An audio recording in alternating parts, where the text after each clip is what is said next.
Today's class we will discuss about the concept called clustering, which is a retrieval utility and which is used to retrieve the relevant documents. So let's see what actually a clustering is and how this clustering can be used to retrieve the document. So in general, clustering means group of things. So when a group of things are put together, we call it as a cluster. Okay, we see many forms of cluster in our daily life. Like if we put a similar kind of things or objects in one place, we call that as a cluster of objects. Okay, so if a group of students are sitting together or are in a form of a group, we can call them as a student cluster. So basically a cluster means um, more than one people or more than one objects which are grouped together. We call it as a cluster. So let's see how this cluster can be used to increase the performance of this information retrieval models. Okay. See, now you know what is a cluster, what actually a cluster is. And now let's relate or let's use this cluster concept in the information retrieval system. Okay. So you know that in information retrieval system or in any model, we ask a query or we write a query, and that query, based on that query, the search engine or the software will search for the documents or the items which the query is asking for. So what actually it is doing is it is looking or it is searching in a space. It is searching a space. We call it as a search space where the documents or objects are available. Okay, so it's like asking you people to find a thing in a room. So room is a search space where one object is placed, and if you are asked to find that object, that means what you are doing, you are searching the search space in order to identify that object. So here also, whenever you ask a query, the software or the search engine will search the total search space, so in order to find the relevant object or the relevant document. And in this case, this clustering will help us by uh, clustering similar types of elements into groups or arranging similar types of elements into groups. So when we arrange similar types of elements into groups, then the search space is properly structured. We can call it as properly structured or properly arranged, so that whenever a query is asked, so there is no need of searching the whole space, but instead we can go to a particular group which is a query is looking for, and we can search that particular group. So what it will do is it will help us in reducing the time to search in a search space, because the scope here is limited to a particular group. It is not searching the entire search space, but it is looking for a group. So when the search space is limited, or when the search space is shrink to a particular portion, then automatically the chance of getting the relevant document and the time taken to get that relevant document will be see, the chance of getting the relevant document will be increased, and the time taken to get that document will be decreased. So automatically what we are doing is we are decreasing the search space by using this clustering concept. Understood? So if you read this one, document clustering attempts to group documents by content to reduce the search space required to respond to a query. So imagine the search space as a big circle. So what clustering does is it groups all the items into a small groups based on the content in it. So similar type of documents will be placed in one group as a one cluster. So by doing this, what we are doing is we are reducing the search space. So instead of searching the whole space, we are searching a particular group. Okay. Now here is one example for this one. You can see this one, this diagram, a document collection. Actually, this document collection, the whole thing is a search space. So where it has documents which are related to medical, legal and financial one. So now they are categorized into groups, or they are in the form of clusters. So this circle is a cluster of medical documents, and this circle is the cluster of legal documents, and this circle is a cluster of financial documents. So when you have the documents in this cluster form, then it is easy for me to find the medical document when I direct my query towards this medical cluster, or when I use my query to search the medical cluster. Okay, so if imagine if there are no cluster concept, then what will happen is all the legal, medical and financial documents will be spread throughout the search space. So now finding the particular document will be difficult. So by clustering them, we can arrange them in an order, and we can simply find the document. So by doing this, as I said, we can increase the chance of getting the relevant document, and we can decrease the time taken to retrieve the document. Yes, Pavan, any doubt? Here you can see in many cases the evaluation of clustering algorithms has been challenging because it is difficult to automatically point a query at a particular document cluster. So this is what the question Pawan has asked. So how a query is pointed automatically to a particular cluster? See, you have to work on this one. So you need to figure out how a query can direct, or like a query can automatically go and search a particular cluster. So that you can there are many techniques for this. You can use some keywords. See, the terms which are used in medical terminology and legal terminology are mostly different, right? So they don't match. They don't match. So you can give some keywords.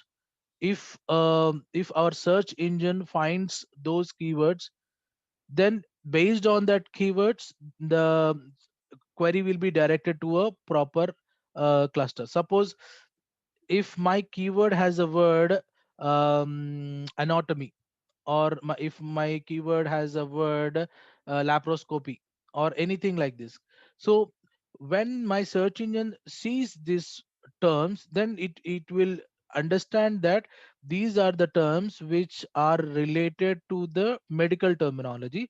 So it will go and search the medical cluster. Understand? So that you need to again program it. So clustering the documents is one thing. Clustering the documents into proper groups, and directing the query to a proper cluster is another a big task. So that is why this clustering concept is not widely spread, or it's not used, or it is not as popular as a relevance feedback model because of this complexity. So it will retrieve the documents, proper documents, but you have to put a lot of effort in order to make all these arrangements. That means you have to cluster the documents, you have to set the rules so that my query go to a particular cluster. So there is a lot of work involved in this. So that is why it is not that popular as the relevance feedback model. So that is the what the second point is. Another factor that limits the widespread use of clustering algorithm is their computational complexity. So because of their complexity, this clustering model is not uh, as popular as this relevance feedback model, because it has a lot of complexity. You, the user, the programmer has to put a lot of efforts to properly model this what do we say procedure. Okay, so these we can say these two as the drawbacks of this clustering model, but we are not worried about the drawbacks now. As of now, um, we are simply understanding what actually a clustering is and how this clustering will help us in retrieving the documents. So that is up to the programmer or up to the person who is using this one whether to use the clustering technique or not, but um, it is our duty to understand what actually a clustering is. So I think you are clear with this point. So we have made the documents into different clusters so that we can directly go and search the proper cluster. Okay. The third point is a query over legal material might then be directed or to the legal document cluster. A query over legal material might then be directed to the legal document customer. So after the clusters are formed, then we can direct our query to a particular cluster, legal, financial, or medical cluster. So these are the two drawbacks, or the two things, or negative things which are related to the clustering concept. Okay, right. So if you overcome this thing, then the procedure will be simple. If you are able to design a model which can properly recognize a cluster, then the information retrieval system will work fine. Okay, so if you are done with the model construction part, and if you have properly programmed your model, then this clustering model will or 99% it will retrieve the relevant document.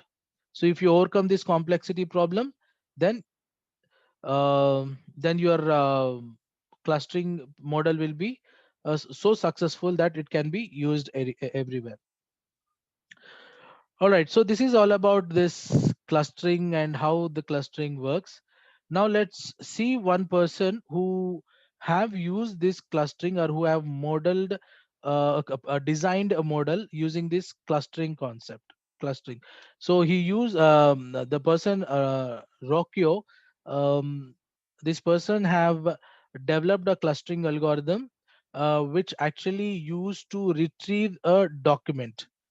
So using this clustering Recurse clustering algorithm, we will learn how the clusters are formed.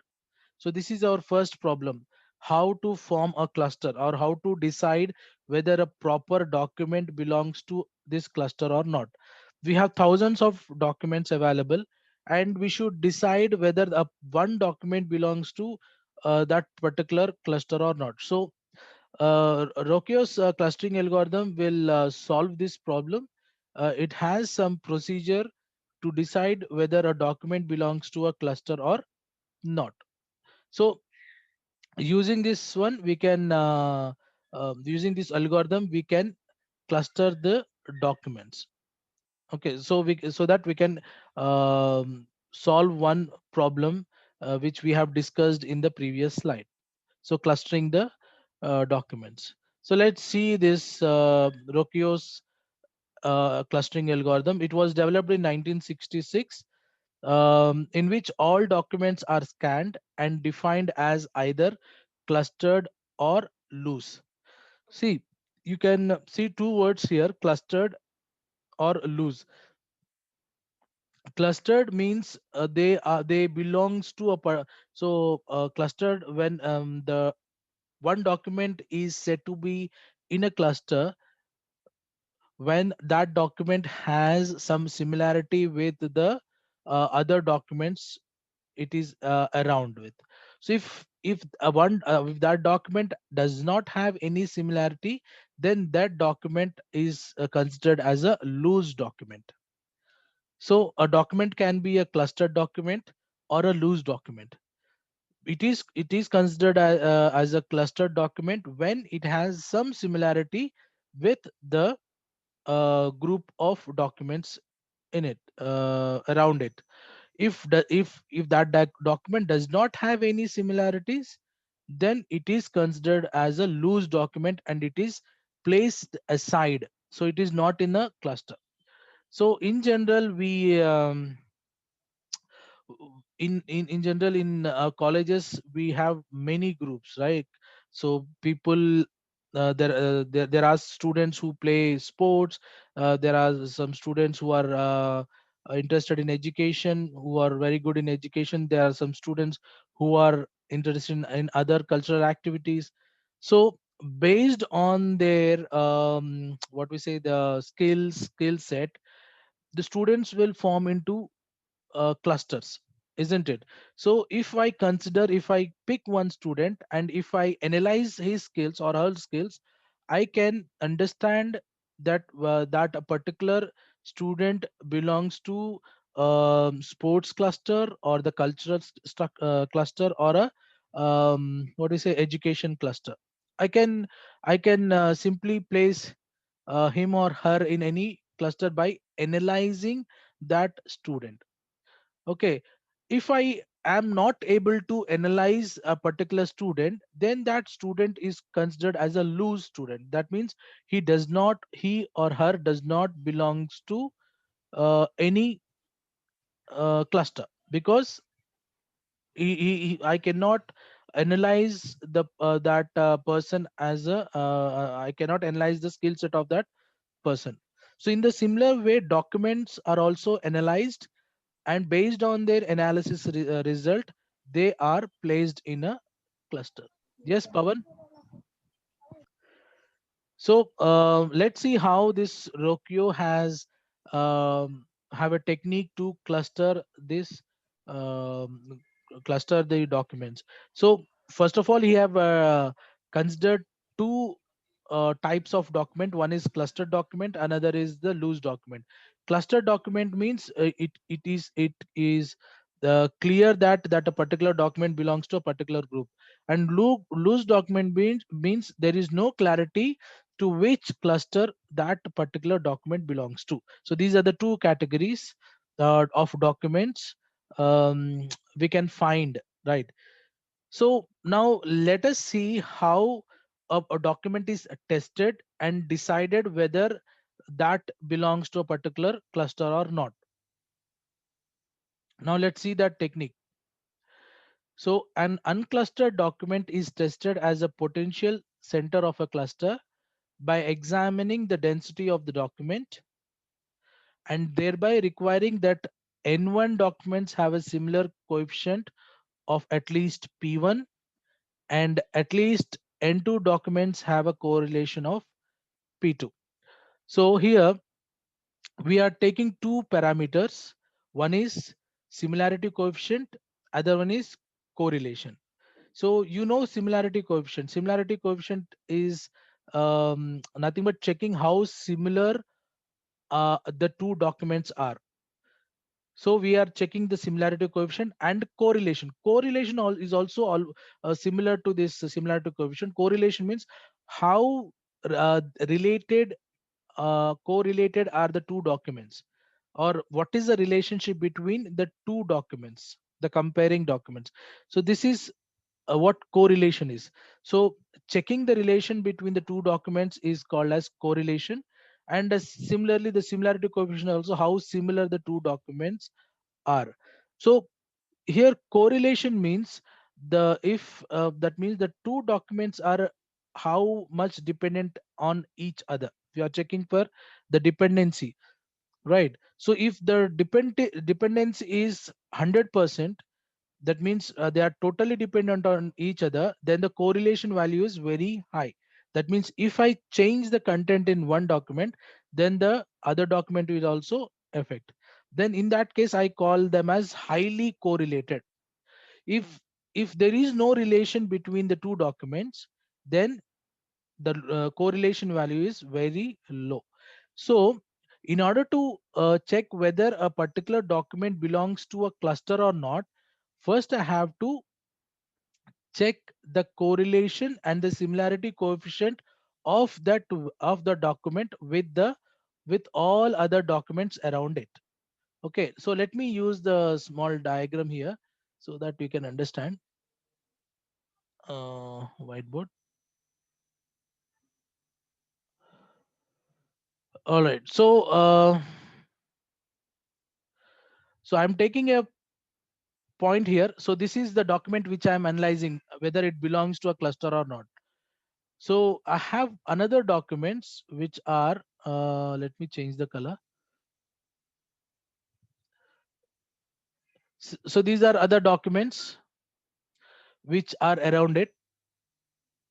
Now I am testing whether this document, oh, 1 minute. Now I'm testing whether this document belongs to this cluster or not. Now this is a cluster of documents at one place. So we may have another cluster here. Sorry, right? So now in order to check whether this forms a cluster or not, I'm checking the density of this document.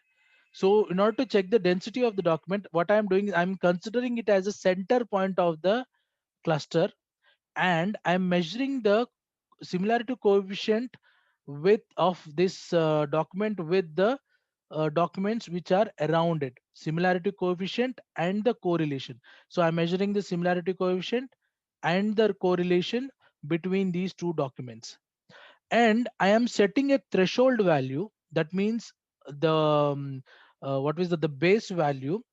If the correlation and the similarity coefficient value is above the threshold value, then I am considering it as the my uh, my partner, or the thing, I'm considering it as a cluster. That means this document and this document belongs to the same cluster.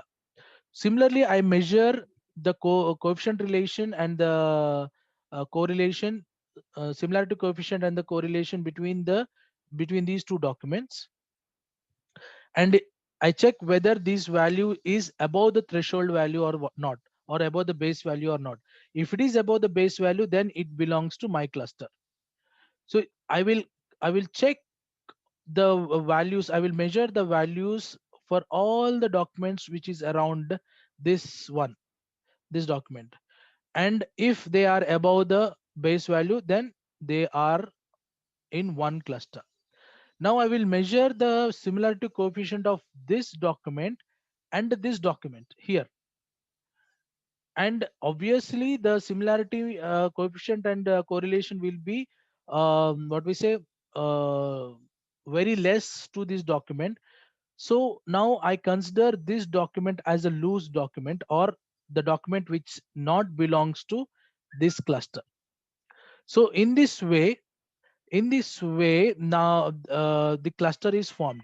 So after this is done, you will consider this document as the center of this cluster, and you will measure the correlation, similarity coefficient and correlation values with all the documents, and only the documents which have value more than the base value or threshold value are in the cluster.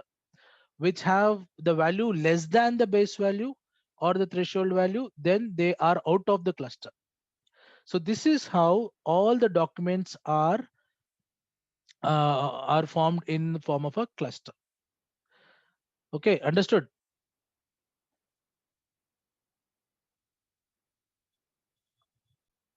This one. So I hope you understood this line here. So we are considering two values, which is P1 and P2. P1 is the similarity coefficient and P2 is the correlation. And we are checking whether P1 and P2 are above the threshold value or not. That's it.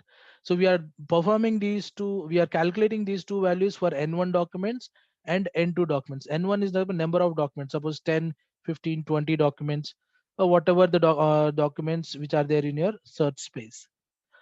So if this is the case, the new document viewed as the center of the cluster, and the old documents in the cluster are checked to ensure they are close enough to this new center to stay in the cluster. So after you imagine that the document is the center of the cluster, what you do is you measure the closeness of the other documents with the center of the cluster and decide whether that documents belong to that cluster or not. Right. If a document is outside of the threshold, its status may change from clustered to loose. So like I said, if the value of the document, if the document itself is outside the threshold value, that means it may be, you can set the threshold value and you can decide whether you can see decide the levels, right? If the value of the document is below the threshold value, then it is out of the cluster. So you can uh, set it in either way, right? So threshold is nothing but the base value which you are looking for in order to decide whether a document belongs to cluster or it does not belong to a cluster. So this is what it is saying here. After processing all documents, some remain loose. These are added to the cluster whose centroid the document is close to. Okay, after doing all this process, some documents will be loose. That means they does not belong to any cluster and they are considered as